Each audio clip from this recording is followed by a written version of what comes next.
Monsieur le Premier ministre, ce matin, à la radio, votre ministre de l'économie a traité les salariés des entreprises GAD d'illettrés. C'est inadmissible. Quel mépris! Après le scandale des sans-dents, voici maintenant celui des illettrés. Condamnerez-vous ces propos? Président, Mesdames, Messieurs les députés, Madame la députée, merci de m'offrir l'occasion de répondre pour exprimer devant la représentation nationale 2 regrets. Le premier regret, c'est pour les propos que j'ai tenus ce matin, si j'ai blessé et parce que j'ai blessé des salariés.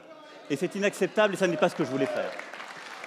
Si vous écoutez ce que j'ai pu dire ce matin, Madame, je prenais cet exemple précisément parce qu'il est une injustice exemplaire, parce que précisément cet exemple de GAD pour lequel plusieurs députés ici se sont battus, dans cette majorité, pour lequel Stéphane Le Foll ici s'est battu, c'est que ces salariés n'ont pas eu la formation et la formation continue qu'ils étaient en droit d'attendre. C'est parce que souvent, ils n'ont précisément pas eu, c'était l'exemple que je voulais prendre, le permis de conduire qu'on doit leur donner.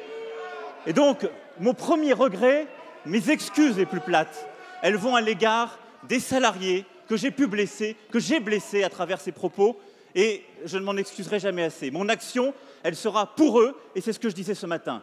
Mon deuxième regret, Madame, il est pour vous et pour votre majorité. Parce que si vous aviez fait votre travail depuis 10 ans, et pendant les 10 ans où vous étiez là, nous n'aurions pas eu ces difficultés. Mon regret, Madame, c'est précisément que qu'aujourd'hui, vous soyez aussi révoltés par les mots, mais que vous ne soyez pas aussi révoltés par les réalités. Parce que ce qui est inacceptable, c'est le quotidien que vivent ces femmes et ces hommes, Madame. C'est précisément de ne pas avoir l'éducation primaire dont ils ont droit. Et c'est pour ça que le Premier ministre l'a rappelé hier, nous avons les priorités en matière d'éducation nationale.